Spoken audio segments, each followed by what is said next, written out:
I can show you the world, shining, shimmering, splendid. Tell me, princess, now when did you last let your heart decide?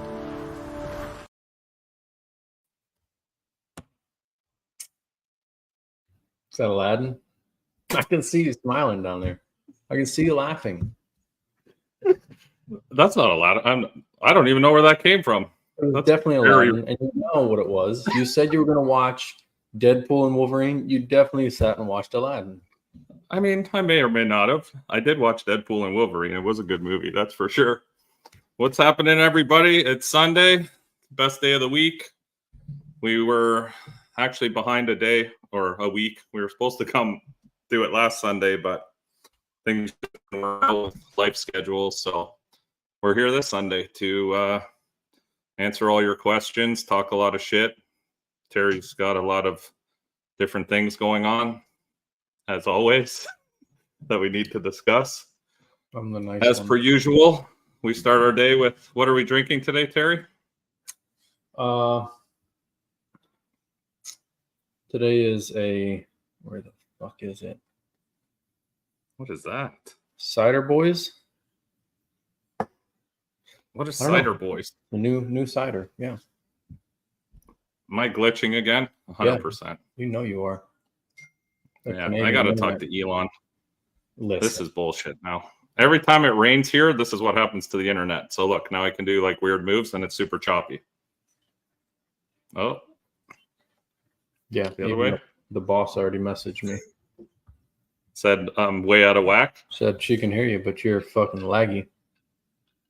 All right. Well, as long as you can hear me, I don't really care how I look. It's just going to be on a delay. It's like people know already, Terry. Yeah, I'm definitely the reason we're late here, as you guys can tell. No, the reason we're late is, as you can tell by my horrible internet connection, it's been raining here for, I don't even know how long at this point, 3-4 days steady. And my internet provider has decided that throwing internet lines into the ditch is the best way to run the lines. So when they're underneath 3 feet of water, they normally glitch like this and have issues.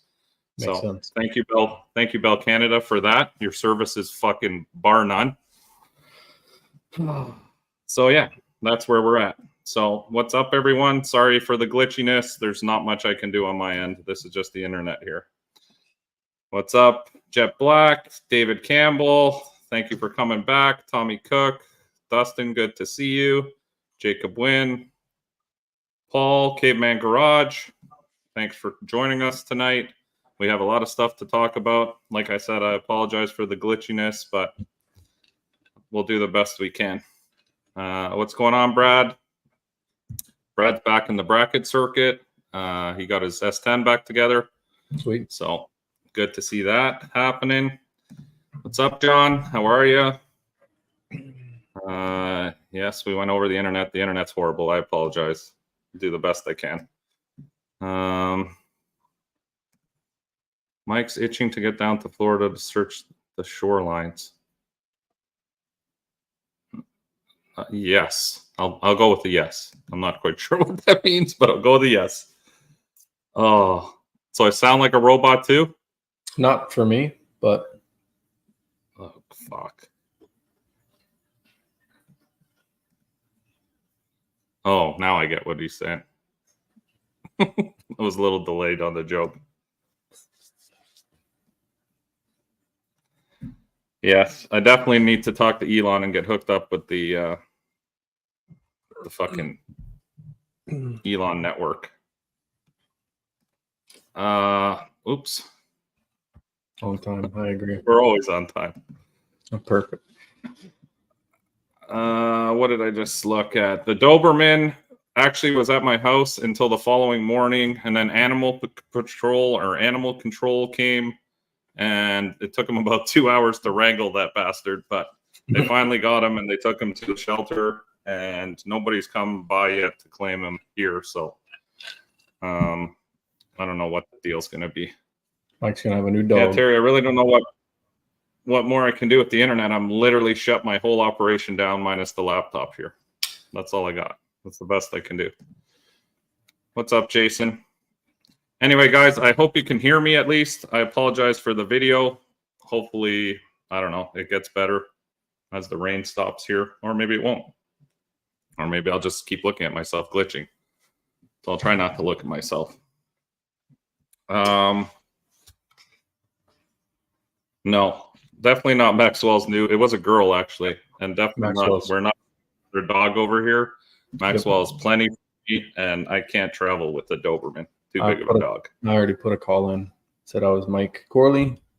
If nobody gets You're dog, bringing my you can bring dog? it back. Yeah, you can just bring it back to my shop.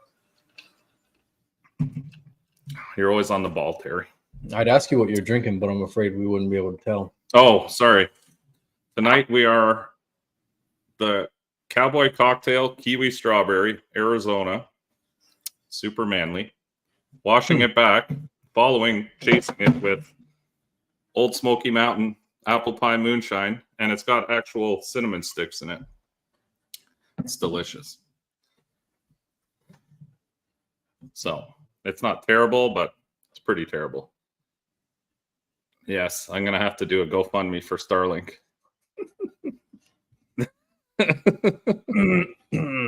Audio is good. Video looks like Max Headroom. Do you know what Max Headroom is? Yeah, is that fucking he was on a TV or something? I mean, I don't really know who it is. You're just going to pretend? No, I mean, I know who it is. I just don't know what movie or series. It was a dude on a TV set or some shit. I want to Google it. Yes, I am using worse than potato internet. I think it's whatever's worse than a potato. So, getting on to task here. I'll let you run the comments for a bit, Terry. Oh, no, MTV. Yeah. So it's been a couple weeks. The last time we went racing, actually, we went out to Lancaster, New York. And right here. We were able to make one pass at Lancaster.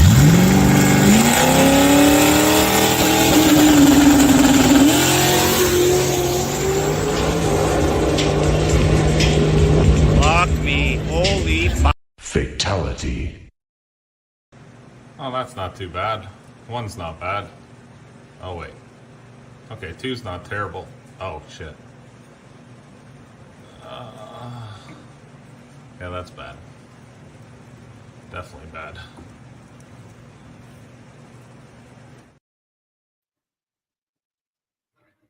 Did that even work? Yeah, worked fine for me. Oh, Wow. all right. Junkie on your end? My end, I didn't see it. Didn't see a thing. Wow. So we ate the rear end in the truck, as you can see. If you saw that video, I didn't see it. So That's all fine.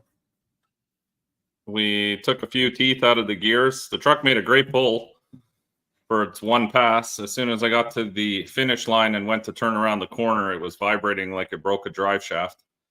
So I thought for sure, I thought I broke a U-joint. That's what it felt like, because the truck was like bouncing up and down, going back down to the staging lanes. We brought it back to the trailer, opened up the opened up the diff, and out some chiclets fell. So we knew at that point that we had no hope because we had no gears. Luckily, Lancaster's not too far away from Ontario here.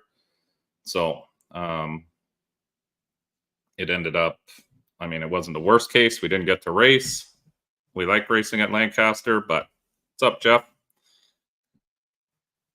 We like racing at Lancaster, but sadly, we weren't able to. So that was kind of our deal with the gears. We ended up pulling the rear end out of the truck.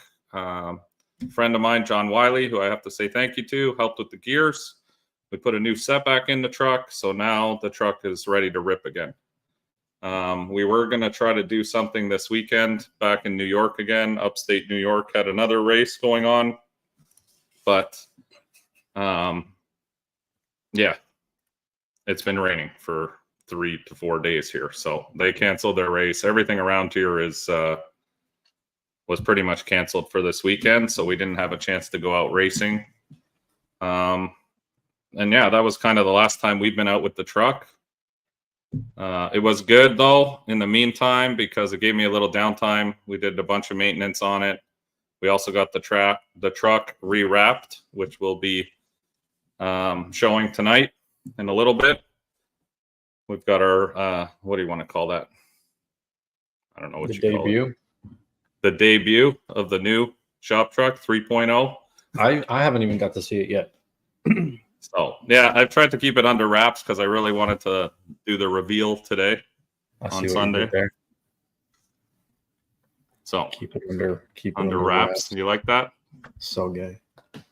So gay. So, what else has been going on? Ohio had a bunch of races. They had Uncaged that happened. I think that's one of the bigger ones they do.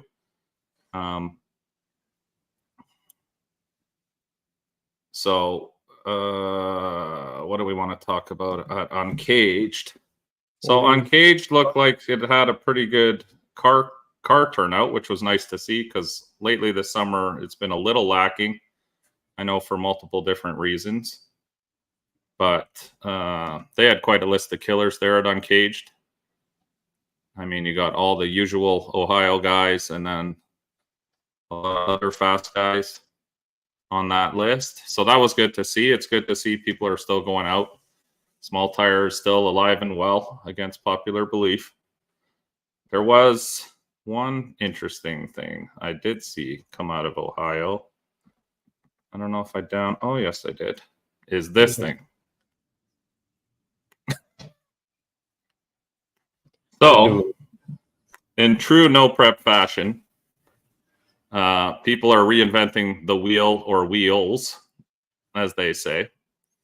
And this person has now decided to convert his car into a dually because I believe they allowed all-wheel drive. So this is considered all-wheel drive, like four-wheel drive. I mean, to me, yeah. I don't know what we're trying to go with here. I understand people manipulating the gray areas and stuff like that, and I get that, but I don't know. I think we're starting to get a little bit crazy now with this stuff. There's already multiple big wangs on everything. We did the butthurt bars. We did, what else has there been? Everyone has super long travel. What other things have there been in this sport? There's always like a fad that happens every year. I told you at the beginning of this year it was going to be the year of the big wang. And there's been a few of them, and they're still coming out. They're still coming. They're just changing. I mean, I love the ingenuity, but the dually thing is weird. I think that's just dumb because it eliminates you out of half the small tire stuff again because most of them don't allow all-wheel drive. I think it would actually slow you down on a front side because now you have to turn another set of whole wheels. I mean, there's a reason why even dually diesels are not very fast. So, I don't know. I found it interesting, cool idea, and what have you. I heard a lot. There was at one point, I think even, what's his name from Detroit? Johnny Quick was going to try something like that. He was talking about it. When we interviewed him way back in our earlier things, we talked about the dually car. But, I don't know. That,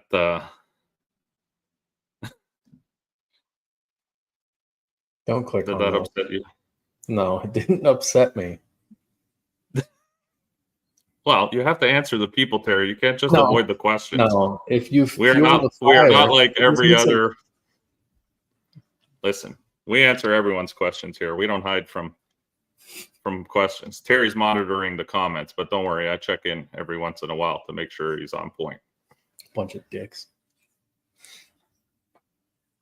Dudes like rules are for fools.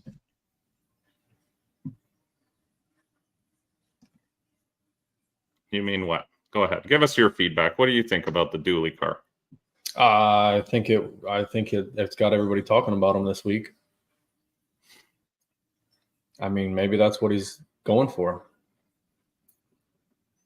Maybe he doesn't. From what I've been told, it's 60 foot's real hard. Yeah, I mean, maybe that's which would just make sense. You got double the tires.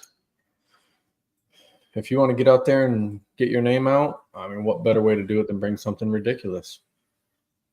If it fit the rules, it's got everybody talking about him the next week. Maybe that's a win. Yeah, I guess. It's like that YouTube stuff, right? People do crazy things to make themselves stand out. So I guess in some ways it makes sense. It's something Chris Lane would drive. He is from Ohio, so.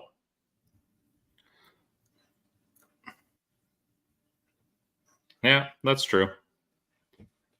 And they did say it was fast. So, I mean, I guess it's working, but like I said, it puts yourself back into an all-wheel drive category. So now you've cut basically half your no preps or your no prep stuff in half. That's why I don't see the point. Now with the way these suspension systems they have and all this stuff, look how fast people are going with just 28-10.5s. I don't think adding an extra set of wheels is really going to help you that much.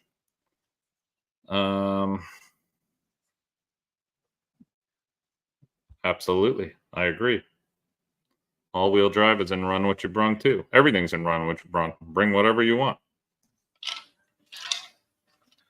So that's kind of the Ohio stuff. We also saw more and more now that they're bringing out, I think it's called Gort. I'm not 100%. Tree thing, electric tree thing. Yeah. There's like this thing. Mm-hmm. So this is a new tree that Josh built last winter. Some people may have seen it, some may have not. I believe how it works is the flagger holds a button, and then I haven't actually raced under this tree. I've just seen videos of it. It is a kind of cool invention, but I understand why people are one way or the other with it. The purpose of no prep racing ideally was having flaggers with a flashlight start. So I mean, technically this is exactly the same thing because the flagger's hitting the button. So I don't really see why it's such an issue. I guess people just like the old-fashioned way with a flashlight. Maybe you can predict that better. I'm not quite sure what the problem is with this thing, but it is kind of cool. Hey, I thought it did have a random delay. I don't know if they should be guessing it. I don't think it had a random delay. I think it's just literally a button. He presses the button and the light goes on. So I think it's just another way to do a flashlight, but it's more intricate, this thing. So it's got wind lights on the top. So I think it's more spectator friendly, I guess. Mm-hmm. I guess that's the reasoning behind it. I mean, I have no problem with it. I'll race under that thing. I don't really care either way, as long as it's legit. Like something like that at a Mockley would be kind of cool because we used the tree already anyway. So some people like it, some hate it. I don't really see an issue with it per se, other than you have to drag that thing around with batteries and all that other shit to do all this stuff. So I guess to some it takes away from the streets and makes it more like a regular tree. Yeah, it takes away some of the feel not having a flashlight guy. I mean, yeah, and it makes sense, like he's saying. Yeah, you don't have to worry about the flagger getting hit. You can move the tree back far enough so everyone can see it. I mean, it's not a terrible thing at all. It's taking work away from... I don't think it's taking anything away from Limpy. Limpy's busy as shit. And I think people will always hire Limpy. I don't think... I mean, it's like everything in technology. There's machines taking everyone's job. Look at all the AI stuff now. Eventually, none of us will have jobs. And then the Terminators will take over. Don't start with your conspiracies. It's coming. Everyone go back and watch Terminator 2. Was that the good one? Terminator 1? One with Arnold? Was which one was the one? Isn't it 2? I don't Terminator know. 2? I'm not. The good one when he's riding the Harley and he's fucking spinning the shotgun there. Maybe it was 1. If you stop it. Anyway, they brought that out in Ohio for its debut, I believe. It's first time in Ohio, and like I said, I don't really see an issue with it. I think it's actually kind of cool. So that was the Ohio stuff. There were a couple more other races, but my memory's not that good. We try to stay in touch with the bigger stuff when we're at home, right, Terry? I'm not doing this with you. Not doing what? Are there more comments that I've missed? No. Terry's head's grown? I mean, it's pretty big. I'm not gonna lie. I got a big ass head. It is big. I'm fucking big. Again, these two, I swear to God, if they don't have a man love for each other, every feed we have, they just chirp each other the whole time. These two love each other. Maybe we can marry them at the November race. Wow. That'd be nice. Be the first man on man marriage at the racetrack. How much they'd fight then? Oh, then they'd really bicker. I'll answer that in a second. Yeah, I don't think anything's going away from Limpy. Limpy's a legend, and everyone wants Limpy to flag races. They're obviously going to pick him over an electronic device. As for H-Town, it is on my list. I just need to figure out logistics on that because it really, how do I put it? It's not in a convenient spot at that time of year for me. Because if you go down from Canada down to, where is H-Town? That one's in Oklahoma. H-Town Throwdown? You go Canada to Oklahoma, and then Oklahoma to Florida is almost as far as going from fucking Canada to Florida. So weird to me that it's like that. It doesn't seem like that, but even Limpy found that out when he came from Texas to come visit. Brutal. See? I was waiting for an edit because I'm sure he didn't mean to type that way, but maybe. Trevor does have a big head.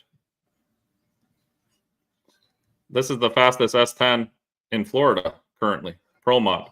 Only front side though. Won't race backside. Only front side. Front sides only.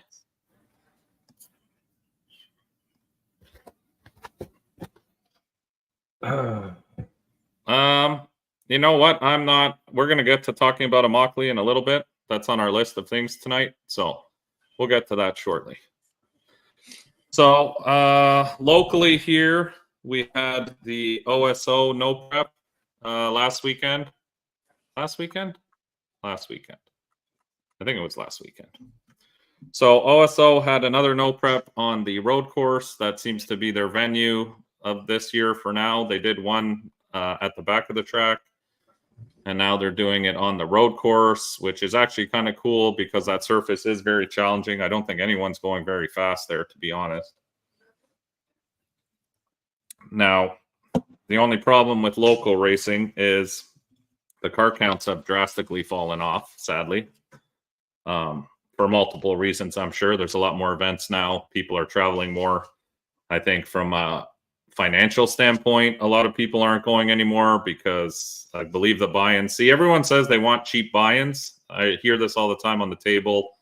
And they say, yeah, we want cheap buy-ins. We just want to come race. The problem with cheap buy-ins is when you're doing $100 buy-ins for the cars, first of all, the pot doesn't get very big if the promoters aren't adding anything on top. So you end up going to these races where you're paying, you know, let's say on the cheap end, $500 to go race for the weekend. That's what your program costs you. Then you're buying in for another 100, and there's not many cars because not many people want to race for $500. And even if you win, after pushing all your shit to win, you're walking away with $500. So you're lucky to break even on a win.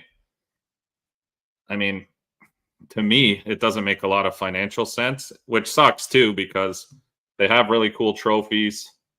They're trying a new surface this year, but I really think until they start backing their own races a little bit. Yeah, there was another race at St. Thomas as well. But even in general, I mean, OSO used to pull in 25 small tire cars back in the day, and now we're lucky to get 8. A lot of the cars that used to race there don't race there. And when you talk to those racers, I'm just relaying information that you hear from them. It's because there's nothing, like you're racing for nothing in essence.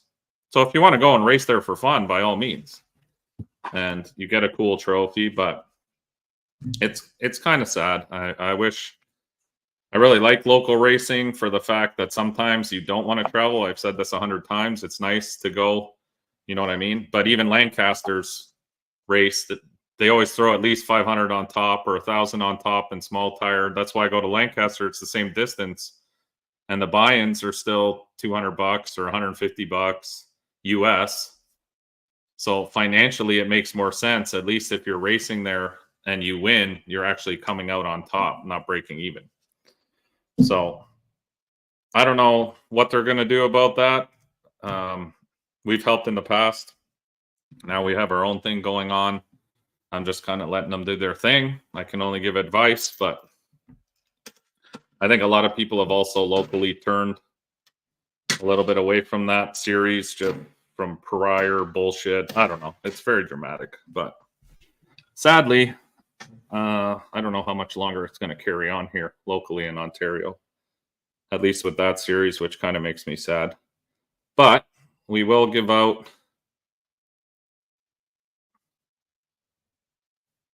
anything like that. 300, 500, we holler at the homies and split it. Is he speaking Texas that I don't understand what that means? No, he had a comment earlier that the minimum class buy-in should be $200. Oh, I agree, 100%. Sorry, Poland, I missed your earlier comment. That's why it didn't make sense to me. Higher than that, then, you know, as a group, they want to go do it, then everybody throws in $50 or something, and it makes it much easier. Yeah, I think at least if you're going out, like the problem to me is, in my personal opinion, and this is my opinion, that's why we have this show, because I get to, pulling over here, dry heating. In my personal opinion, the motor gets X amount of passes, which we figured out this spring. Sure. You're only going to get so many passes out of a motor, especially when you're pushing it to the limit. So when you're going to actually physically race for something, you're going to be pushing your car. It's not like test and tune where we try the 60-foot, then we let off, or we're trying new things, you know, leaving on lower boost, etc. I love Poland. But when you're racing, you're pushing your shit to the max. And those kind of passes, I mean, anything can happen. You pop a motor. Okay, you won. And now you pop the motor that's going to cost you another 25 grand to win $500. The math just don't make sense to me. Yeah. Like I said, if you're racing for fun, I mean, if I was just going to go out and race for fun at this point, I would probably enter in like maybe a 6.0 index kind of deal. That way we'd only have to push the truck barely. You know what I mean? You could run it on 18 pounds of boost or whatever it would take to run 6.0s. It's a lot lighter and a lot less damage. Like even that road course, going there, if you're spinning the tires a couple of times, you'll blow through a set of tires there. There's $500 right there. So you're actually working backwards. So for me, that's kind of where the math has started to go. I still like to support local. I mean, I try to make it out to a couple of their races, but sadly, if there's something that's more financially beneficial that weekend to me for my program, that's where I'm going to head, because we have bills to pay. Like, this shit's expensive. And then it's not getting any cheaper. And trust me, when you're this side of the border, we're paying 30% more every time than on your side. So you can imagine the amount of money that's being spent for this stuff. It doesn't make sense. I like the surface. Like Brian saying he doesn't like that road course. I love the surface. The surface is very challenging. I think it's a great venue.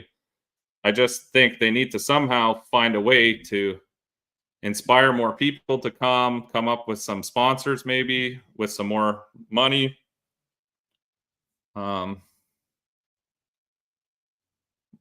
Some of the ones I hear the most it costs to get in, not sure, but someone mentioned $40.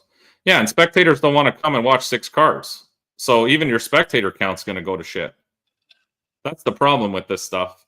Spectators come out once, they see a show. Like the last event, I think took about 2 hours for them to complete. So these guys spent $40 when before, I don't know if they spent 40. I'm just going off what the comments say here. But they used to spend $30 and it would be a show all night. You know what I mean? You'd come with your kids, you'd set up on the tailgate. There'd be, at least 40 cars on the property. It would take 4 hours, 5 hours. That's, you're getting a little bit of entertainment for your money. So I don't know. Yeah. It's just, yeah, I agree with you. The cost of everything is going up. Racing is not cheap for anybody. And I think everyone knows that at this point. With inflation and the cost of things, I'm sure that's why a lot of people have also dropped off from this stuff. And that's fine. I mean, it's understandable. But as a promoter, if you're going to promote events and stuff, you're going to have to find a way that it makes it worthwhile also for guys who are racing. I mean, your daily driver classes and stuff, sure, they don't care. They drive there. You know what I mean? They don't really have a program per se. That's their daily driver.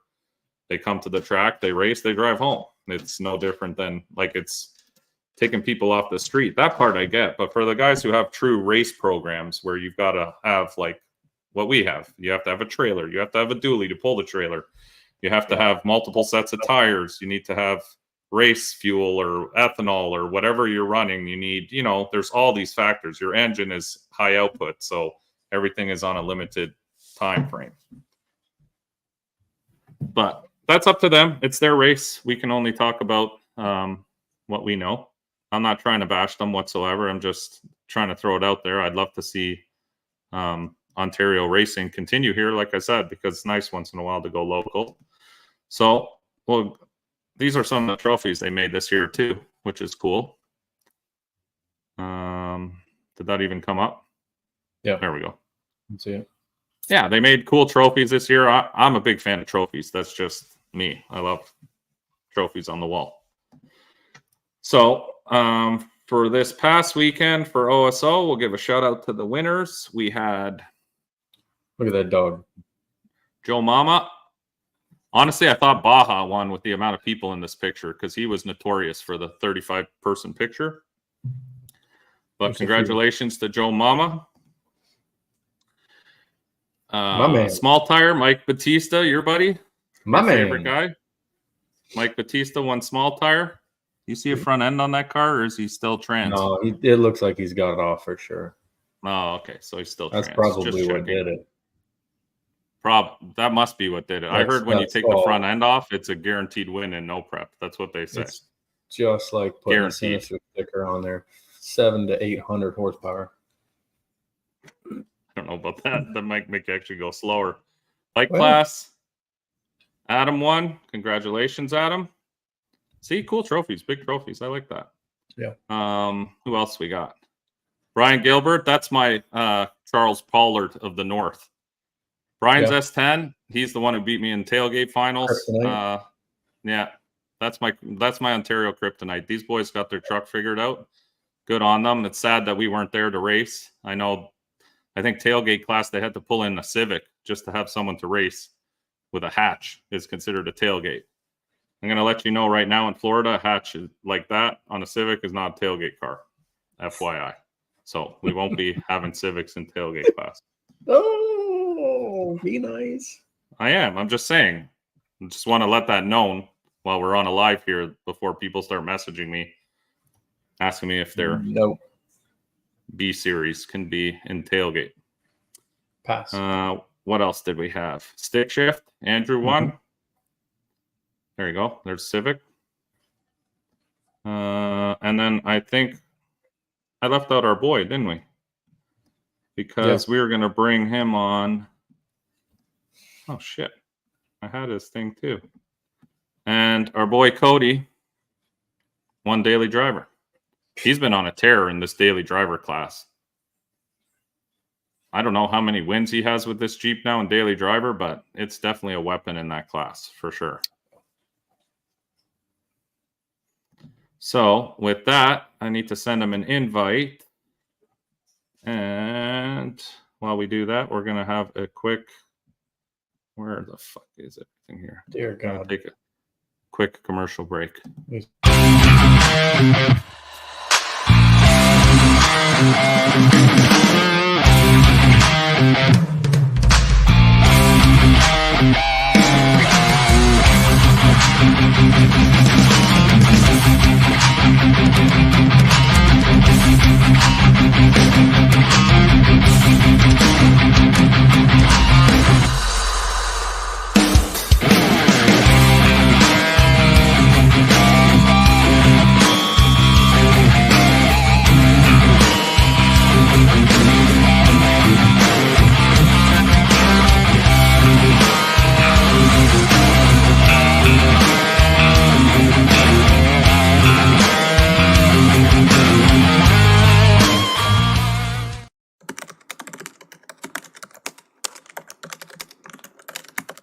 Tom? Could be Danny.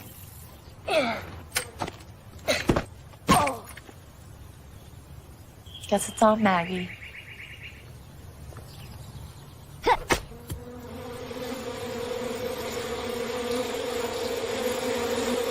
Should we have another one? Talk to us about retirement today. Feel comfortable about tomorrow. Mass Mutual.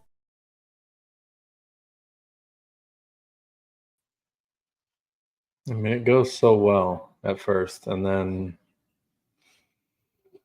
right to shit. 100% to shit. That's what he spends most of his week on, is making meme commercials.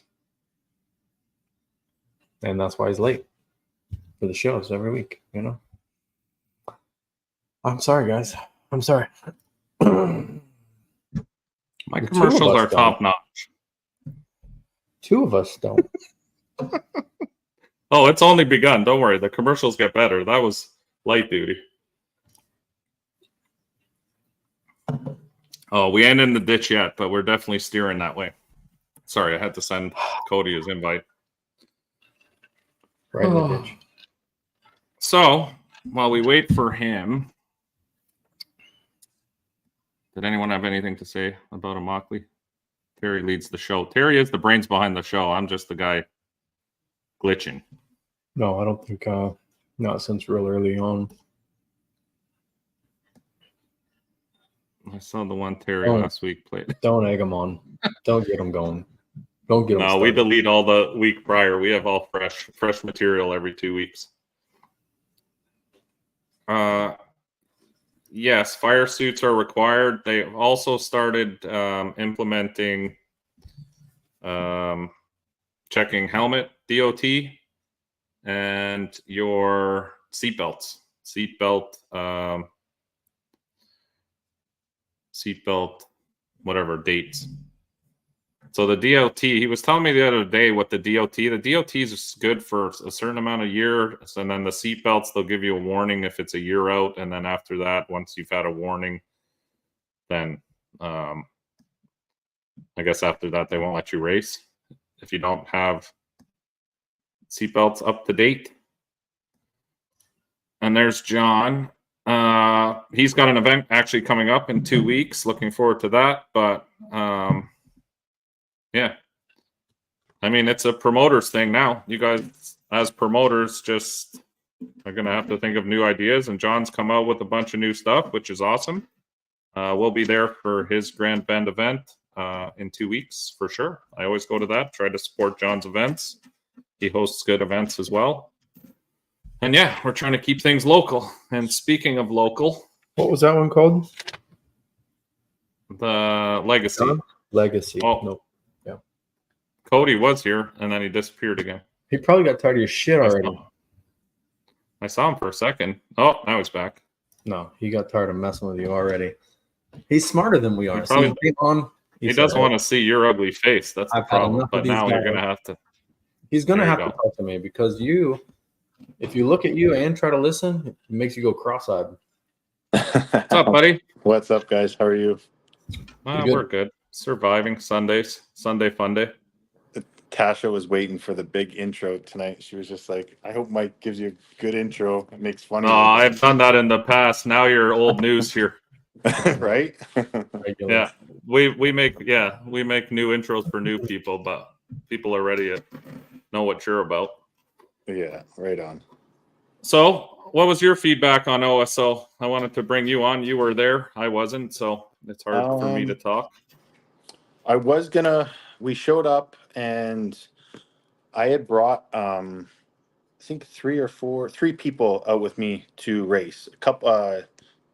I brought my buddy Braden. He's got an M Series car, BMW, and we brought our boy Mark, who has his Jeep tuned by you, and then obviously Tasha. And I told all of them, I'm like, guys, I'll race in tailgate. I'm like, you guys can race in daily driver, and hopefully, you guys can battle it out or whatever. But when I got there, there was only one person in tailgate, and there was nine cars, including me, in daily. And I'm like, okay, well, that'd be stupid for me not to race in daily. And I knew that there were some other fast cars in daily. And I'm like, so I just wanted to, race them instead of obviously just racing one person. I also thought about double classing, but they ran the event very, very quickly. Oh yeah, I forgot about that. Do you Because I remember? was looking at your logs and telling you, man, that transmission's hot. Give it a little time to cool down. And you guys were like, oh, we're ready, lined up for the next race. I'm like, what the fuck? And that was my third pass within like an hour and 10 minutes or something. And yeah, it was just like there was no real we were supposed to do 30 minutes between rounds. Like there was, if we did, okay, put it this way, if we did 30 minutes between rounds, I would have been racing at an hour and a half, not an hour and 10 minutes, right? So yeah, I looked at the clock and I realized that we did 3 rounds very quickly. They were trying to fight Is that because they don't have? That's because they don't have lights, right, on the road course. That's kind of the reasoning behind it. Exactly. So, earlier you guys are talking about car count. I couldn't imagine if we had, let's say we even had 20 cars in small tire and 8 cars in tailgate and whatever. It would be impossible. Yeah. So it's like, I don't know what you would have expected even to do it under that, time period. So yeah, they were just, pushing classes. What's up, Corey? So Yeah. did they talk at all about putting in lights maybe for the next one? Like, are they trying to do something in that respect, or they're just going to keep, because the problem is it's not like they can start at noon. If they could Right. start at noon, that would be great. But they're normally put in after someone else's rental or someone else's event. So normally you can't start it until about 5 o'clock, right? The thing is also too, it's like they know that they have a time period to be done by. When the driver's meeting's at 5 and then, it's done maybe 5:25, if that. Let's just get the driver, like everyone there who hasn't been there, okay, like let's address them and stuff and like get them to understand what's what. But then starting at 6, now you're wasting a whole bunch of time when we could be racing a lot quicker if you have to be done within a certain time period, right? Yeah, because I remember I went to the first one, like the very first one they did on the road course, and they had the drivers meeting, and I remember Paul saying that the lights weren't there yet, like they hadn't put them in yet. So that's why I was asking if they were planning on doing anything, or if they said in the drivers meeting, hey, we're working on getting some lights, or No, because like you said, if it's going to be 2 hours to try to race an actual large number of cars, it's going to be virtually impossible. Yeah. So no, nothing was said about lights or anything. Oh, okay. No. So yeah, we got a couple of your passes here you sent me earlier. Now, the order you're going to have to tell me because I kind of just downloaded them on here quick. But I'll do the best I can. So this was the first one I got.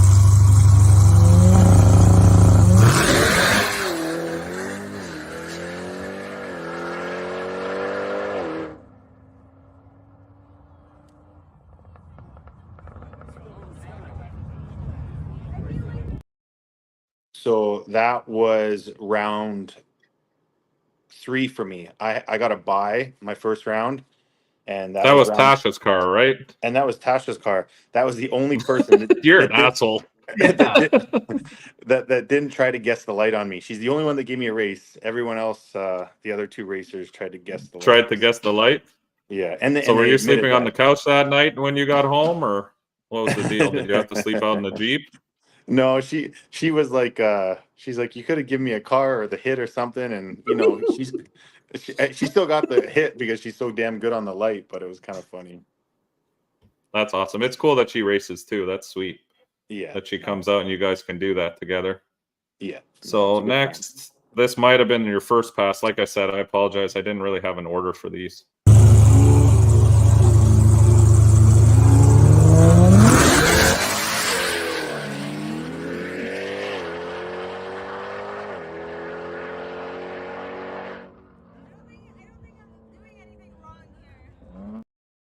So yeah, that was my first race. That was a jump. So, yeah, he jumped. He tried to guess the light. Yeah. So when he came around, when we were driving back on the road course, he pulled up and he's just like, I tried to guess the light and blah, blah, blah. And the kid was totally cool. So I'll say something about him and his crew. He's part of the people that come out and with the gray TTRS. And they, he was like his first time and stuff like that. And I just said, like, it'd be great to get more of you guys out here, to race, in these events and whatnot, because they had like him and his buddies, and like there's a couple other M3s there that were came out to watch, and it's just they just uncertainty, like even him like that, like he started to do more passes and he got better and better. So it was really nice that he came up to me after, and I said, dude, you just got to get over here and practice. I know it seems like it's a lot on the line, but I feel like sometimes people, their egos, they don't want to come out and race because they don't know how it's going to be. But, this kid like stuck around and did some, grudge racing and stuff, and ended up getting better and better with that car. Like that car is fast. Like that car was really, really fast, and it's fast in the quarter mile. But, 8th mile racing is just a little different, and flashlight and people spectating and stuff. So, Well, yeah, guys who haven't raced there yet, it's all new for them, right? Even Mark was telling me that. He said he loved it. Mark was the other guy with the Jeep that I've tuned and built. And he even said he loved it, but he was like, so like, it's different, right? It's new to them. They're not 100% used to how this stuff works. Yeah, 100%. And even Mark, like at the beginning, because I did tell him, I'm like, look, I'm gonna run tailgate, and you guys can run daily. And then he found out I entered daily, and he was like kind of pissed. And I was like, look, man, to be honest, guess what? Guess who my first time when I went out, I raced Mike. So it doesn't matter who you're gonna race, it's gonna be a lot no matter what. And then after he won his first race, he was on cloud 9, and he like everything settled down. He's like, I feel high. Oh, So yeah, for sure. that was really cool to see. And his Jeep was he was doing really well. And then the nerves got the best of him in his second race, and that's just normal for the first time coming out. But yeah, after, he was so happy that he came out because that was his first event ever, and he finally got to race the Jeep that he built the last 2 years, with you. So it was cool to see him actually like be happy and finally get to use what he built. Oh, 100%. And I think a lot more people should come out, especially in that daily driver class. I'm always surprised that that's not a bigger class, because a lot of those cars, are legit daily drivers. Like you drive that Jeep. I mean, it's a semi-race Jeep, but still 100% daily. You can drive it around. You can go wherever you need to go with it. Yeah. And a lot of those cars that come out in that daily class, they drive there. It's still competitive. So, yeah, I'd see that class growing. Even down in Florida, I'd like to see that class grow too, because you see so many guys, even on Facebook, so you hear about, oh, you want to go dig race on the street, this and that, but those guys never come to the events, and it's the same shit. Like, what's the difference? Except now you have a chance to win more money. You're going out there and doing it for free. You're going to get arrested. I'm not against street racing. I'm against unorganized street racing. Actually, I'm against street racing. I think, yes. Sorry, I'm not going to incriminate myself. Yes, I'm very against street racing, but I think a lot of these daily drivers, it would be cool to see more come out, because I think that's a perfect venue for cars like that. Like I said, for guys who have a daily driver car, it doesn't cost them a lot to go, to go racing. it's just another day for them. Realistically, most of them don't make enough horsepower that they're going to break shit on a no prep surface. They're still majority stock motors, just with, you know, bigger blowers, bigger this, bigger that. They're not like crazy builds where, you know, they're pushing it to the hairline limit, right? They're not trying to make 2,000 horsepower out of a stock block something or other. Yeah. So I don't know. I would like to see the daily class grow, because I think even for them that's a good class. Yeah, no, I agree. Even my buddy Braden, who came out, this is his second event. He came to the event, the one before this, on the road course, and now, you know, every event he's done some stuff to his car. He's down, ordered down pipes and stuff. He's going to be coming to Grand Bend in 2 weeks, so it's pretty cool. It's just like getting people comfortable enough to get out, and like, you know, they get to do little things to their cars, you know, to go faster each time. And yeah, it's just about building a little bit of confidence to get out there. But like I said, I talked to that kid after the race, and I just said, you know, listen, like, that was your first race. Don't, you know, just go back out there and practice, you know, practice the launch, you know, leave on the light. And yeah. And then, you know, about an hour later, he came up to me and he's like, the car's working better. And, you know, it's just, I just Yeah, want and to at a race lot of those that. events, Yeah. they normally let you test and tune. Well, sometimes, depending on the amount of time left in it, but they normally have grudge racing and stuff. So for guys who come out the first time and maybe screwed up on the light and stuff, you can always go back and Yeah. try, you know what I mean? Try a couple more times before you leave. Yeah, exactly. So we have one last pass. Was that your final? So this I'm is, guessing? yeah, this is the final. Should be? Yeah. Okay.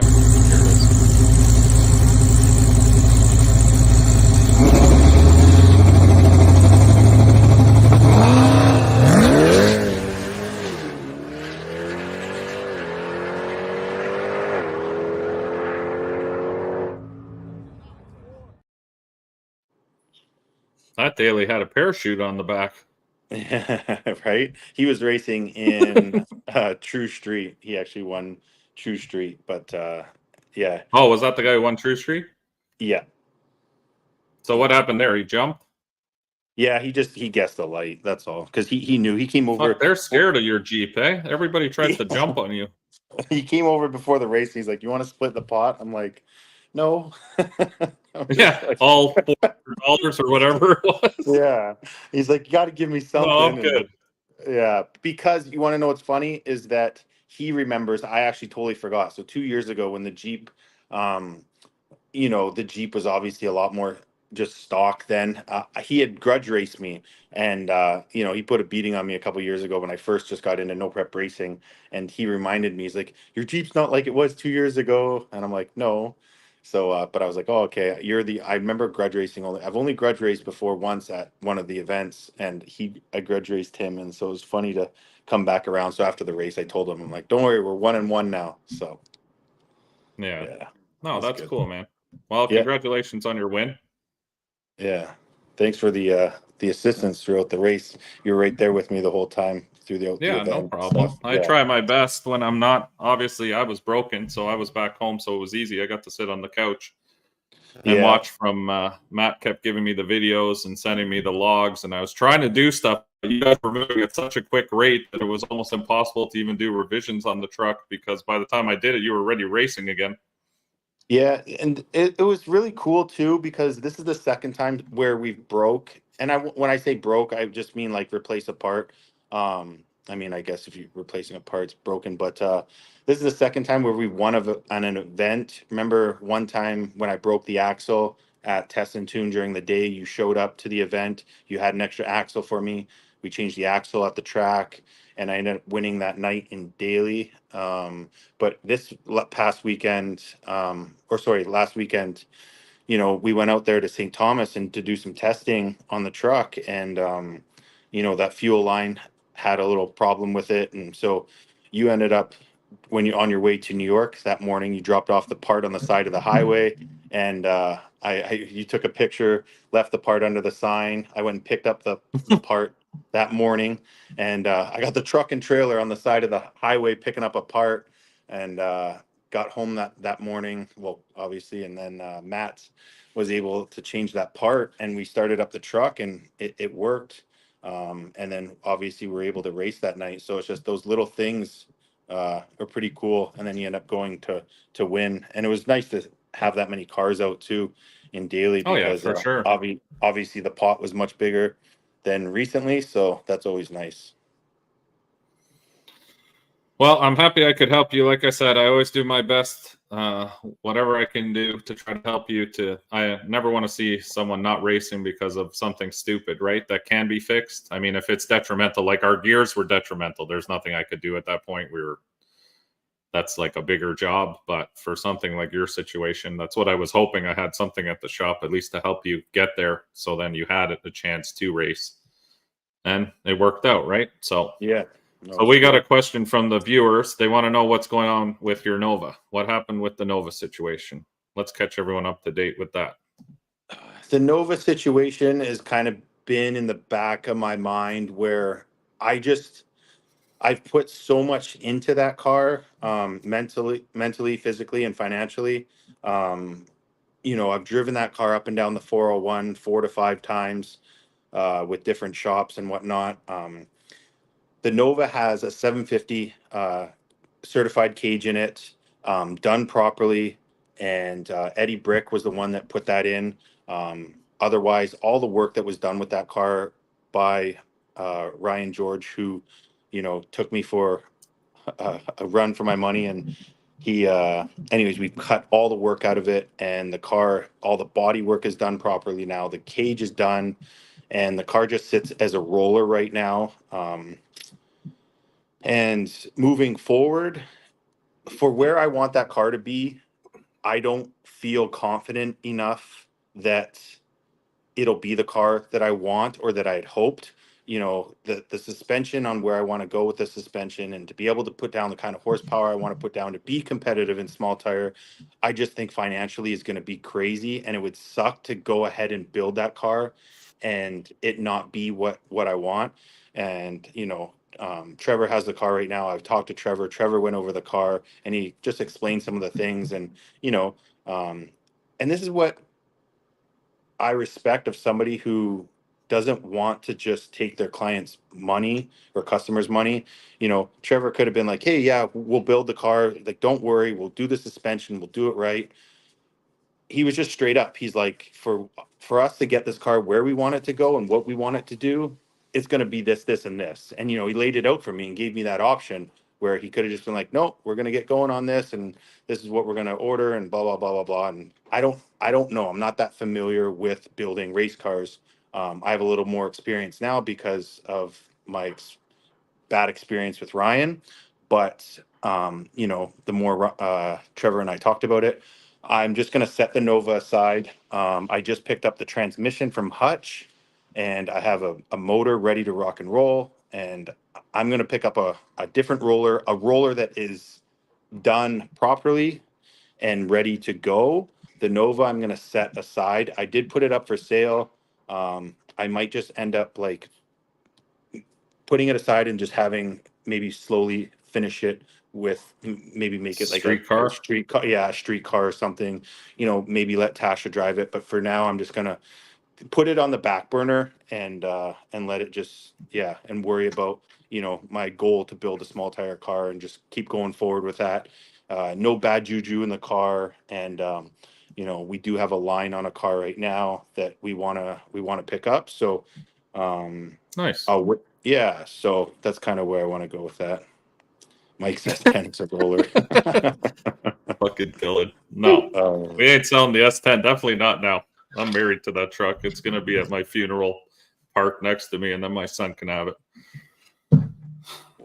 I got way too much in that. Well, that's yeah, cool, dude. I'm glad you're moving forward. So what do you think? By next spring, hopefully? that would be yeah, Ideally? that would be the goal. Absolutely. Yeah, with where we're going, and a little more like I want to say it'll be a little more simpler. I don't know, building race car stuff is never simple, but Yeah, but if you're starting with a roller, then it's just wiring, plumbing, and putting the drivetrain in it. It should be a little bit quicker than having to do all the fab work. yeah, Still exactly. takes And forever, but yes, and that's the goal, just to be a little more yeah, not fixing other things that need to be that were already supposed to be fixed, but they weren't. And so now the work that is done right. So, yeah. Nice. Well, we're going to move on to some Florida news shortly. You're more than welcome to stay with us if you'd like, or whatever you want to do. But we wanted to bring you on to get like a recap of OSO. Yeah, no problem. Matt's always on you. Matt says it should be ready for Florida this year. Matt's the pusher, man. If Matt could do it himself, he would. That card be ready for Florida for sure. Oh, for sure. Yeah, he would. What's up, Tom? 100%. So yeah, man, it's up to you. If you want to chill and hang out with us, you're more than welcome to. We're going to talk a little bit about what's been going on at our local track in Florida, where we host our events. Okay. Yeah, I'm gonna. If you get bored. Yeah, I'm gonna sit my ass on the couch, and Tasha's got the show up on the big screen there. Oh, there you go. All right, cool, man. Well, I appreciate you. I appreciate you coming on with us. Yeah, no, thanks for having me on. Yeah, for sure. And Terry, stop talking. Be quiet. I will. Well, I mean, Terry. People are just here to watch you guys, so. But yeah, Terry, I hope to see you down in Florida. I plan to come down, probably bring the Jeep down, or maybe if Matt finishes my car, I'll bring that down. But no, I'm gonna. I'll see you down there in Florida. Matt's got a lot of work to do. Yeah, I'll get with Matt. I'll rush him along. All right. But yeah, thanks for having me on, Mike. Yeah, no worries, buddy. Have a good rest of your night. Okay. See ya. And that's back to the two amigos. All right. Two of us. Next on our agenda tonight, we were going to talk a little bit about what's going on at a Mockley. For people who don't know, there's been a whole bunch of Facebook stuff been posted in the last week and a half. The rumors before, which I heard months ago, but you don't really listen to rumors, was that the airport, because of Mockley is situated on the airport down there, they have a lease with the actual airport. And I'm just going off of what I know, so please don't hold me to these comments. But they lease the property from the airport down there, and the airport has decided that they need that land for other things. I believe they're putting up hangars, if that's what I read. That's what I read too. They need to put up some more hangars, I guess, for private jets. I've heard all different things. I've heard they need planes coming in for Amazon. I've heard they need, I don't know what they need, but either way, they need the space.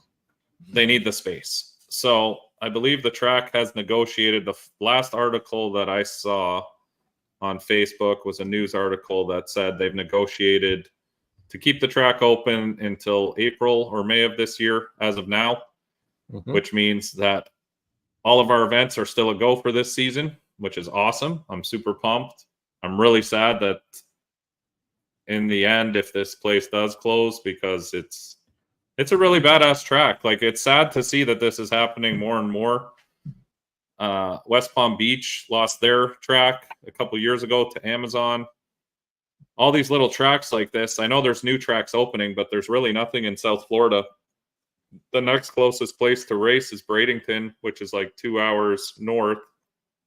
And then further north is Orlando, which is 3.5. And then further, well, I guess the one Showtime in Tampa is roughly about the same, 3 hours-ish. Yeah. I think it took us. And now the new place that's opening, Leadfoot City, is 4+ hours. Yeah.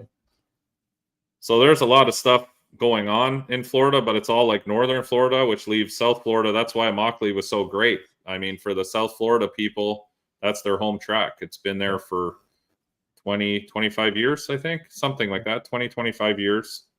I started going there, I don't even know now.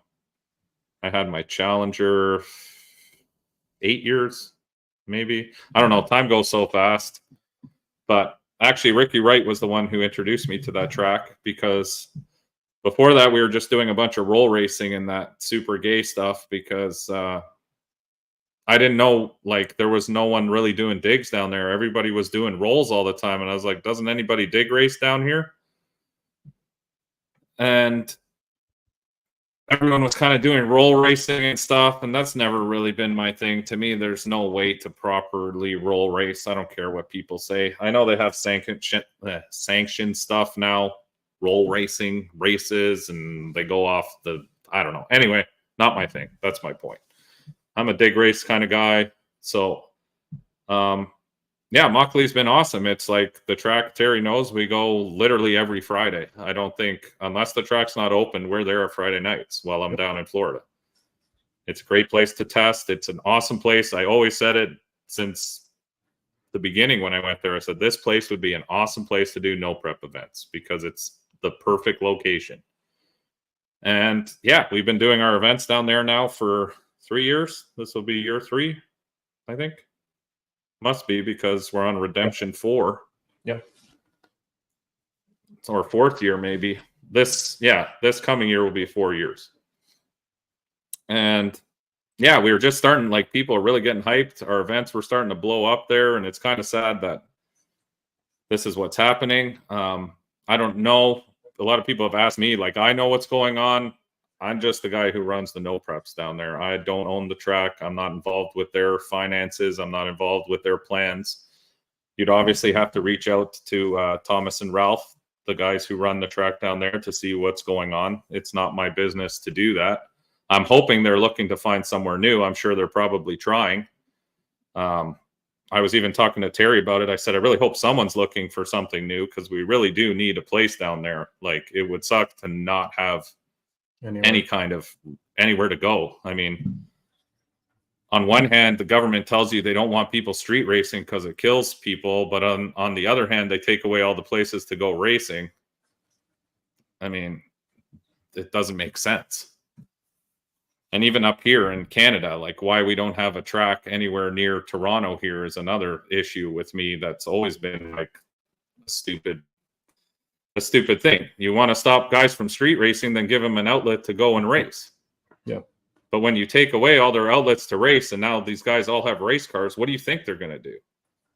I know what I'm doing. I'm going to load the truck on a trailer and go to a sanctioned drag strip and race there, obviously. Because I'm a respectable human being. But in the same sentence, I mean, Mexico is not that far. So if we have to go there, then we'll drive there. They have a lot of racetracks that really look like public streets. I don't know why they make their tracks like that, but anyway, neither here nor there. So that's kind of the news with listen, man, if we could find a place to open a track, I am all about it. I would happily invest my own money. I would happily, put together something so we could do it. It's just very hard to find that kind of piece of land. It's not as easy as just buying a piece of land and paving a drag strip. There's so much involved in it and then most of it is involved with the government. Like, it would be nice if on our own land we could do whatever the hell we want, but you can't. And people know that. Like, it's weird that you buy your own land, but somehow you're not allowed to do what you want on your own land. Yeah. But I guess that's just government systems. That's how it works. And yes, Amazon, all these big businesses, Amazon, Walmart, you're fighting people that have more money than God. So it's very hard to Skyview has a back. Where's Skyview? I don't know. I don't think that's in Florida. I think that's in New York, if I'm not mistaken. There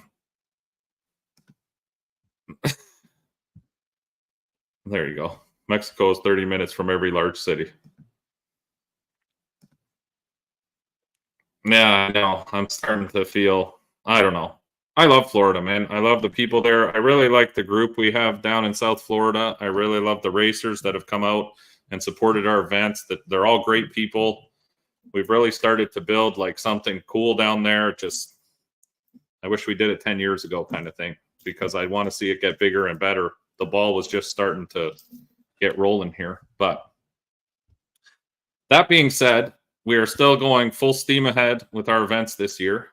Mm-hmm. So I'm going to recommend anyone who can make it out to these events, These are going to be historic. And what I mean by historic is you'll probably never be able to run on this track again. So it would be something cool to get a trophy from this track. It would be something cool to get some pictures. You know what I mean? It is a badass place to race. The owners of the track are awesome. They've been awesome to me with everything on this stuff. Like it's a very cool track, and I think we really need to support them as well now. So maybe they can find a new venue for everybody. So I please ask that you guys come out and support. We will be doing another huge race in February for North versus South 2 again. Same rules as last year, same payout structure. So if you're in the North, start planning a little bit to take a vacation in February, because it will definitely be worth your trip. Florida's a great state to visit, even to bring the family down, make a little mini vacation. They got Disney. Terry will take you around, chauffeur you around on his short bus. Oh, you can just stay with me. Forget it, Oh, yeah. Or if you don't have a place to stay, Terry's got lots of room. So he can lend you the air mattress I sleep on. Yeah, you can use Mike's room. Yeah. You can come to the Pineapple community if you're down for that kind of party, but you better be willing to party, and you got to be at least 60 plus, maybe 50 plus. There's Mike's a few age. younger ones in there. Barely. Mike's age for sure. I do not have a date yet. It will be in February. I'd like to get down to Florida. I apologize. I just sit down with the guys who own the track and bang out the other 2 dates. As of now, we have the November date for the Fall Brawl 3, which is another banger. Last year we had the Fall Brawl 2. Here's just a couple of pictures from it. This is how we do our drivers meeting. Badass trophies. We had some cool cars there. Some of the trophies we gave out for the Fall Brawl 2, which were really cool. They had a plaque and stuff in the middle of them. Unique. Some more Fox bodies. Go figure. Yeah. This nitrous flame throwing car. It's pretty badass. It was a great time. Fall Brawl is always a good time because everybody in Florida is kind of hyped up. That's the first big event of the winter, which is racing season down there. So it's gonna be epic. So if you can make it out to Fall Brawl, come on down. It'll be a great time. We're gonna have another great race there. We're gonna have some badass trophies. We have lots of classes for everybody, and I use that term legitimately. We have classes for every kind of car. Now, Terry already knows I was fired up about this earlier in the week, and we are going to talk about it because this is our show to talk about these things. This. Okay. I didn't post this as a troll. I didn't post this as anything. A Mockley Regional Raceway is a front side no prep. For Fall Brawl 3, they do not scrape the entire track.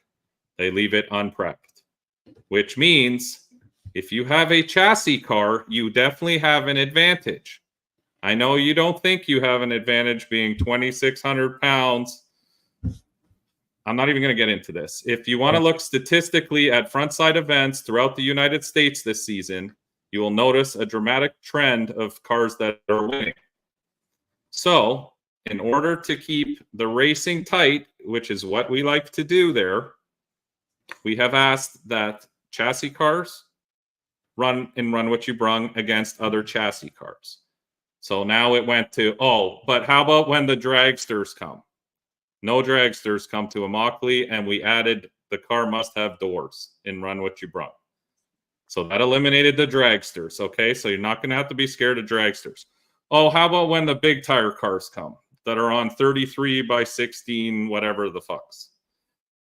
I don't know if you guys have watched big tire racing and no prep. I'm just going to throw that out there. Maybe go on YouTube, look at big tire stuff. Most of the time, the small tire cars dominate big tire cars. We're not going to put a tire rule in for run what you brung because we tried it years ago with Extreme 28s and we got 0 cars who signed up because for some odd reason, everybody's looking for the easy win. And I understand that.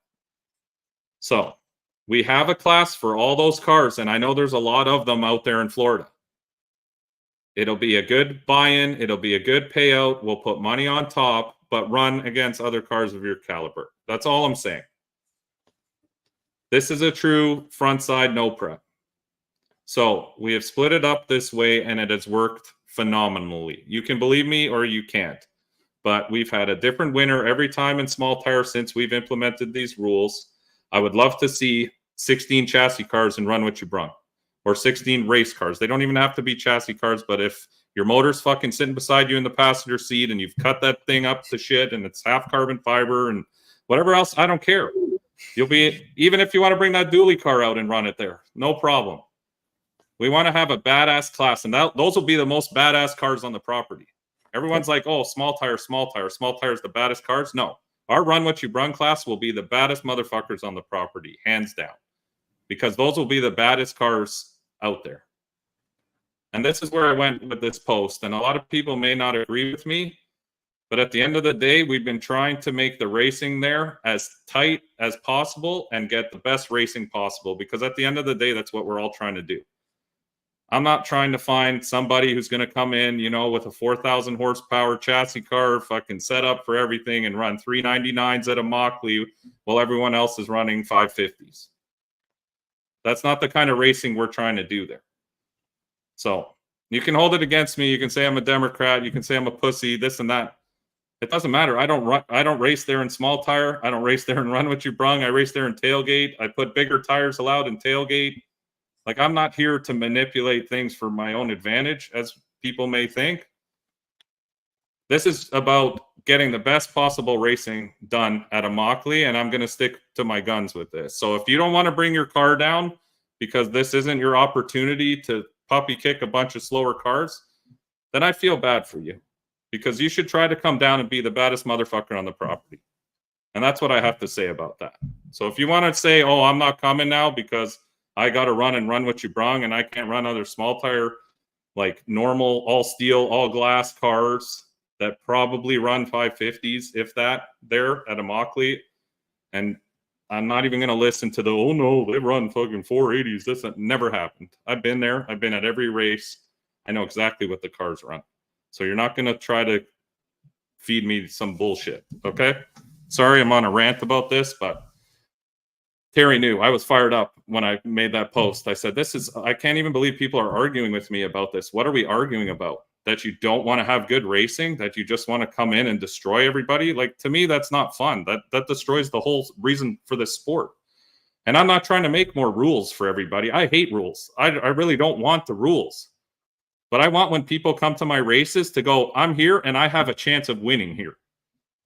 Nothing is more defeating than showing up to a race and you're like, I'm fucked.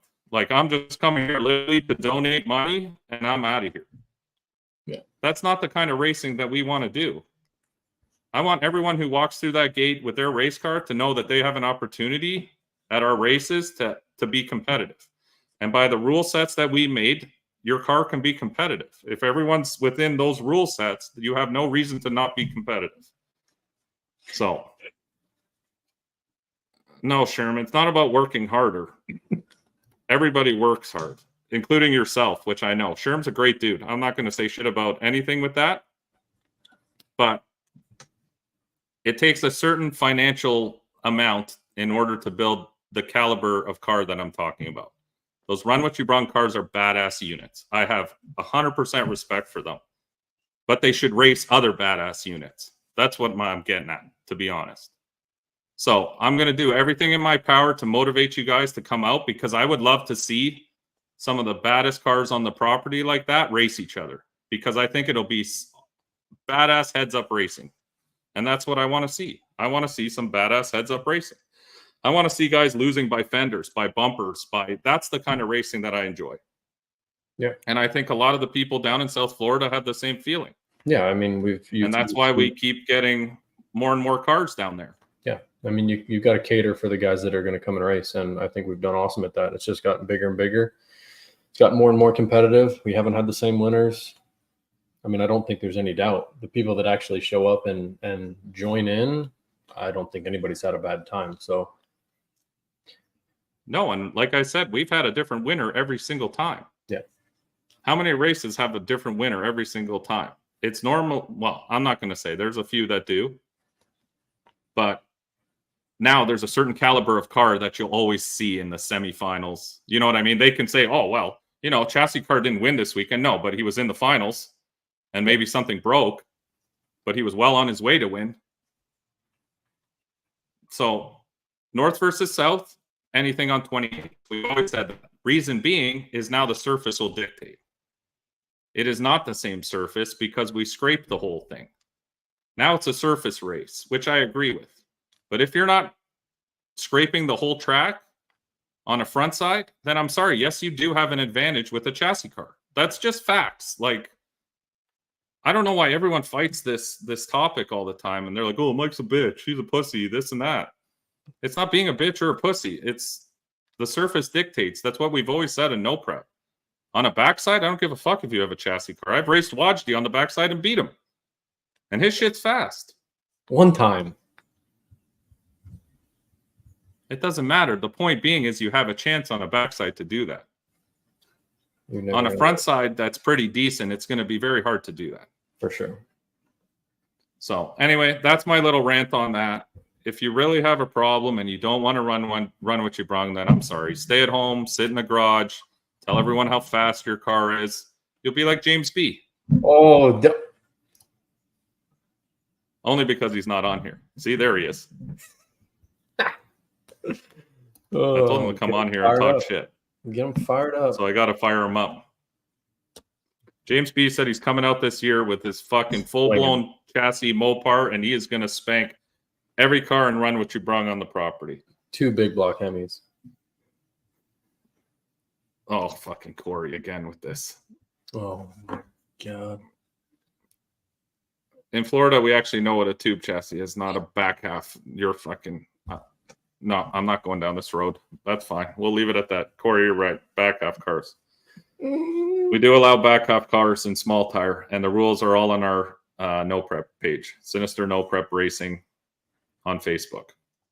You can find all the rules in the featured page. There he goes. I knew I'd fire him up.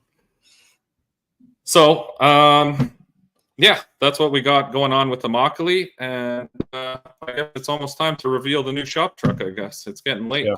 It's time for bed. I'm pumped. I can't wait. So I am going to take a quick leak. We're going to do a quick commercial here. And then we're going to do the reveal of the new shop truck. Over the years, Lerner & Rowe has grown into be one of the largest personal injury law firms in the country. In fact, we were just named the second most influential personal injury firm in America. And in an effort to get number 1, we decided we needed a hype man. Flavor Flav! Hey, yo, is that true that you guys are number 2 in America? We are. Yo, this is the first time I'm in a room full of lawyers and they paying me. Yeah, boy! Lerner & Rowe, that's the way to go. Call 977-1900.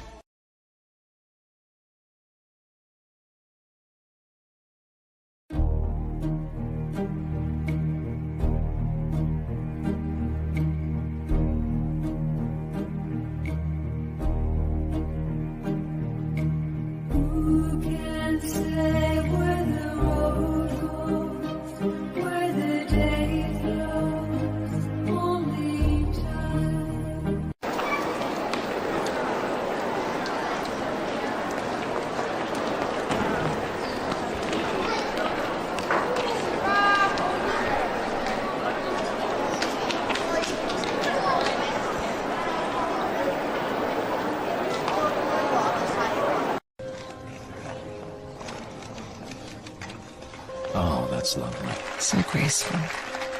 Your signature move, the Flying Dutchman. Poetry in motion. And there it is, the baby bird.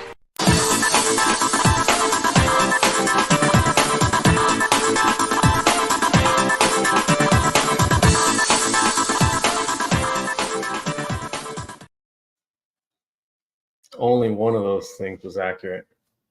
I'll let you guys figure that one out, but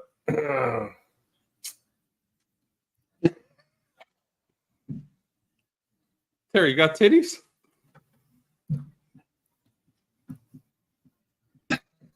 you fucks. Fall Brawl 3 is going to be instant green off the tree. For North versus South, we're going to probably have our friend back for that one, flagging like we did last time. Where was the breakdancing? Because that shit was ridiculous. I had that event as well. It just didn't work out as decently. We'll put it that way. So I decided not to put that one through for our Olympic coverage. I don't pick on Terry. I love Terry. He's like my brother. Fuck that. Oh, well. Okay. I mean, Terry's quite the Olympic athlete. I've seen him do shit. I've done some shit. He's done some shit. I've done some shit. Nice, Brad. We'd love to have you down there for that. Don't show the truck yet. Hold on. Oh, I was just going to. You were supposed to go to the washroom during the commercial break, you dumbass.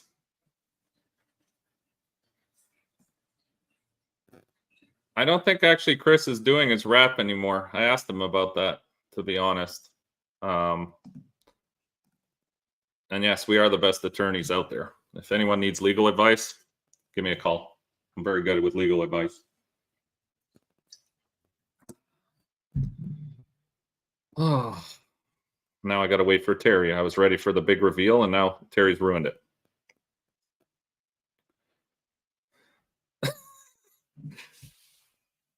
Terry is quite a skater. You'd think for a Floridian he couldn't skate, but he's got a lot of freestyle figure skating practice. I didn't keep that dog actually, Corey. That dog is at the shelter up the road here. Sherm, North versus South is anything on 28s, steel roof and quarters. Like I said, we scraped the whole track for North versus South, so it's a different beast. Fucking Terry. So, are you ready now, Terry? I'm ready. All right. Ready. With no further ado. Oh God! I bring you Shoptruck 3.0. This is CNN breaking news. This just in.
Whose fucking laugh was that? Yours? No, that was some laugh I found. So that's it. That's our new reveal. We obviously had to go with camo. I don't know if anyone was silly enough to think that we weren't. It's not a cow anymore. You can call it a cow, but it don't look anything like a cow. I made sure of that this time. We actually mimicked the camouflage from the original Trackhawk, the Camel Hawk we had. So the original guys who did my Jeep, I talked to them and I said, how can we make this truck look exactly like how the Camel Hawk did, like the same kind of wrap? So he went back and they digitally recreated basically exactly the same colors, the exact same color speed or the color scheme. We put a little carbon fiber on the hood to match like the Jeep was. It's a badass unit. It looks awesome in person. I was so pumped when I opened the door and saw that truck. I was like, fuck yeah. That thing looks legit. So we talked about Maxwell. I am still going to get the Maxwell thing. He's got it printed still, but I am super pumped how the truck turned out. It's legitimately looks like my truck now. So I'm very happy with it. The white camo didn't exactly come out like I planned. And yes, it did look like a cow, and that really bothered me. You can call it the black cow. That's fine. I'm good with it. I'm happy with this one. The white one, the white camo, just, it didn't, I don't know. It was okay, but it doesn't look like this. This is legit. Like, it looks badass. I'm super pumped. They did an awesome job with it. It was hard not to show it off until Sunday, but I wanted to do this reveal because I thought it was something cool to have on the show. So, yeah, that's it. It's Black Angus. Black Angus. I like it. Black Angus cow. No problem. But yeah, I'm pumped. Came out great. I'm super happy with it. They did a real clean job. It looks great. And now everyone will know what truck's mine, 100%. Yep. There were a lot of white S10s in no prep, and I understand what everyone was saying. Happy was saying it to me, Limpy. They're like, well, how do we know? You know, I mean, there was ways of telling it's my truck, but it's not the same. Like Sherm's car. Sherm's car, you know, is Sherm's car. Like that green car is like one of one. Yep. And I really like having something unique that looks one of one. So now when we lose, it's guaranteed you'll know it was me that lost. Wagyu beef. I love the comments. It's great. So yeah, that's going to be our new truck. Look out for it at future events. Yeah. I should do that. That's funny. Yeah, we have a lot of little ideas we're going to do with stuff still, but that was the main idea on the wrap. I went back and forth with a few different things. We were going to do something in red and black. It just didn't look, I don't know. It's not me. So now at least my Crocs match my truck. So I sent Terry a picture of my Crocs. I said that it's coming. Ridiculous. Oh, yeah. The Santa suit is still 100%. We're still 100% in on the Santa suit. That ain't going nowhere. Terry said that's the only way when Terry's watching lives that he knows where I'm at. He said he just looks for the giant red blob going through the crowd. And he's like, oh, there he is. Oh, there he is. So. This fucking guy. He's on me all the time. Right up. Corey, isn't it past your bedtime? Don't you have work tomorrow? Oh, wait. He probably just wrapped up another podcast. Oh, yeah, I did watch that podcast, too. I'll give him some recommendations on Tuesday of what my feedback. Oh, here we go. I have feedback. There's something wrong. I like hearing feedback from you guys on our shit. We do. Thank you, Jason. I appreciate it. Oh, my God. This guy's busy. Yeah. He don't play. He's always out doing something. So that is our reveal of the truck. I don't have anything else to change on it for now. I always say this, and somehow we end up changing something. We'll wait right before a big event. Black camo cow shirts. Let's go. No problem. On it. It's okay. See, the white truck actually looked like a cow. I gave him that. Black anus. You're missing a G in there. He'll still see Terry. Terry makes himself known. He's never seen me in his life. Where? Tell me I have that picture on here. I probably don't. Happy has it. Thanks, John. You have a great weekend too. Is that popped up or no? No, I clicked on it at the same time you did, so it went away. Oh, okay. Thanks, John. I hope you have a good weekend too. So, to conclude our great broadcast today, I want to do something new just to kind of end the show. What? He knows. Yeah.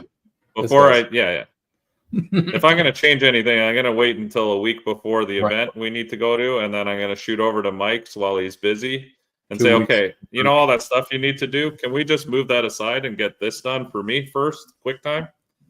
And then Freddie's truck goes back in the corner again. Yeah. See you, Brad. So I thought I'd do what I call, you know how you're always flipping through reels and I'm always sending you reels during the week? Yeah, I do know. I was like, I got to start posting up some of these reels that I find on our show here to finish off the show because it's entertaining. Some of the weekly classes. First of all, this one made me think of you because you and I have always talked about this. So we'll start with this one.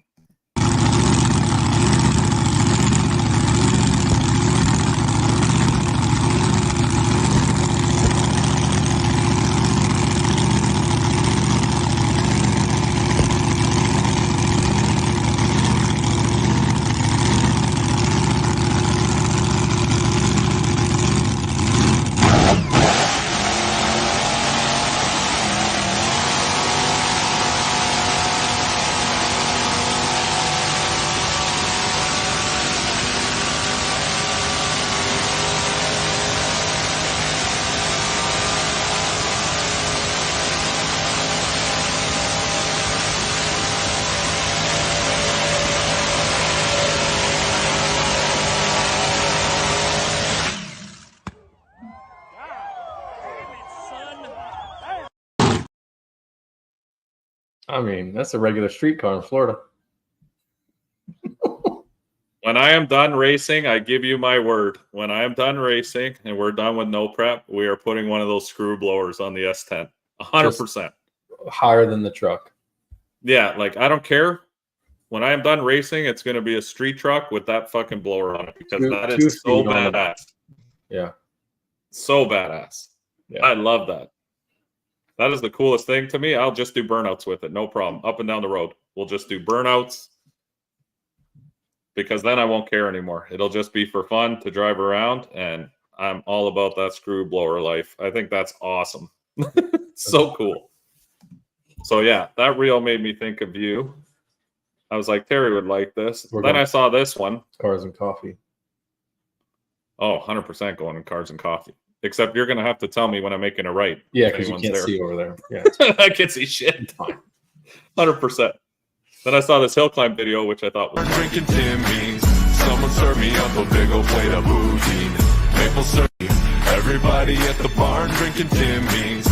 Someone serve me up a big old plate of poutine. The city of Toronto, where the rappers are polite and the mayor smokes crack. It was one time. We tried it one time. I mean, did you see the angle of that hill? Was that real life? That's real life. How the fuck? I have no idea. I thought that was badass. And then finally, I have my best of the week ones. Oh, these are the best of the week. I made a whole best of the week segment. These are my best of the week, reels of the week.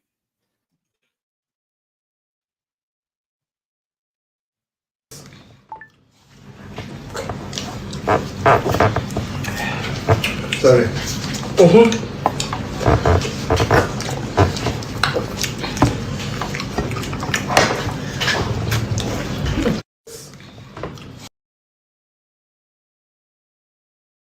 Ready? Yes. Set height.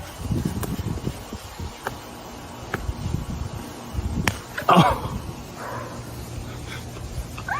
I just had a mastectomy!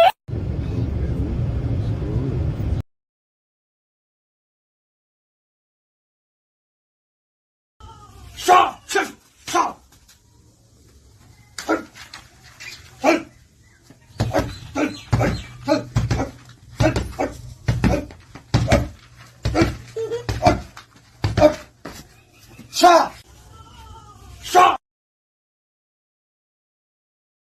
bro.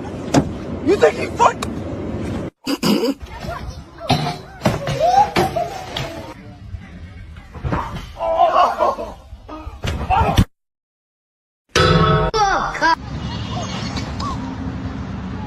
Huh? 来，今天给你们表演个母猪算术啊！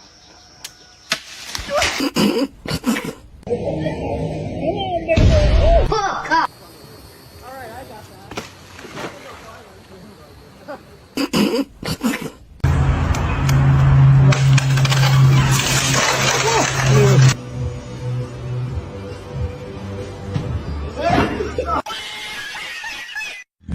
哎呀，这我家时间是，估计这天把整了。我靠！Yes！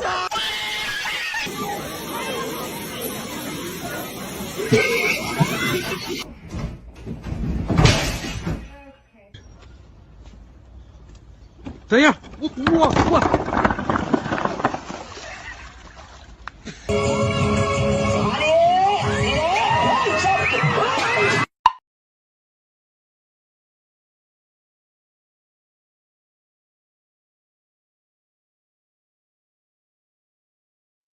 I'm not sure how I feel about some of those. Those were the best reels I found this week. The girl with the football hands. That's a tough one. I'm not. That'd be a tough sport to play. I don't think there's any right thing to say about that. I'm the same way. It is crazy. I don't know. Whenever I scroll through reels on Facebook, I'm like, what in the fuck? Because at some point somebody filmed all those. Do you know what I mean? Like, that's real life. That's not a movie. Like, somebody thought, hey, we're going to do this and film it.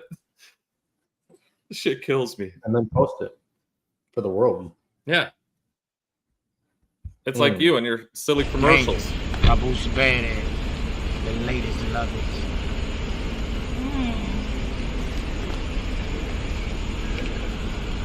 www.boozercologne.com. I got the perfume. I got the cologne. Best shit smelling out. The women can't resist. I promise.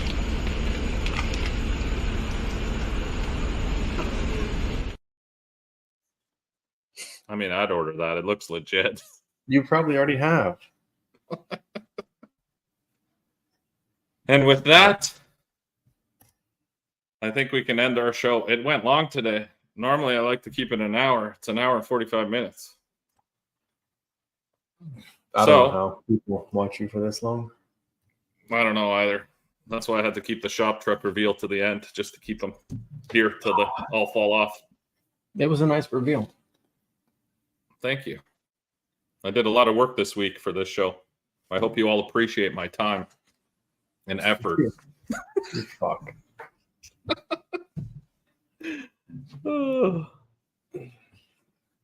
So, there's a bunch of events coming up for everyone who cares. War in the Woods is coming up in September. I know that. We have a bunch of New York stuff, like this guy said. Samson No Prep is doing a bunch of stuff. Upstate New York is doing their big race. That's coming up. We have Legacy No Prep this side of the border for anyone who wants to come to Canada and race. Badass race, 2-day event. The promoter's putting money on top, which is awesome. He's got a bunch of other cool ideas. There he is right there. Pro Street 519. Hit up his Facebook page if you want to know more about Legacy. Great event. He's been doing it for a bunch of years now. It's always a good turnout, always a good event. So come across the border, come visit us. Terry won't be here. He'll be at home sleeping, waiting for me to come down in November. Terry is not going to War in the Woods. Are you, Terry? Or am I? Or is he? We never know. You never know. I want to thank all you guys who stick with us here for the whole show. Sorry it went a little late tonight. We had a lot to talk about. It's been 3 weeks. That's why we try to do this every 2 weeks, so we actually have stuff to talk about. I don't like to sit and just, I don't know. That's for Tuesday nights. The table's good for those extra long deals. We'd like to get through what we want to get through. Terry likes to get his memes all done so everyone knows what he's up to, from Olympic swimming to everything else. And we just like chatting with you all. So we appreciate all you guys that hang out with us on Sunday nights. We appreciate you all. I hope you all have a fun and safe weekend. And yeah, we'll see you in 2 weeks. We should have some racing going on. 2 weeks will be, I believe, Legacy. No Prep will be. So we'll do a Legacy review on our next show because we'll be attending that. Hopefully we'll do well there. And yeah, hope everyone has a great... Oh, yeah. Felons aren't allowed to cross the border, just an FYI. It sucks. I don't agree with it, but they will hassle you for sure. So yeah, everyone have a wonderful evening, and we will see you in 2 weeks. Take care. Anything you got to say to your fans, Terry? No, you got them fired up against me again with that Billy stuff. No, they're not against you. They just know your habits. It's not against you. See what you did there? Your Shoptruck has been sent to Instagram. What did I do? I don't know. But I don't know either. Well, please say thank you to your fans that come out here to see your ugly face. I know. Thank you, guys. We appreciate all of you, and we'll see you in 2 weeks. Peace. See you.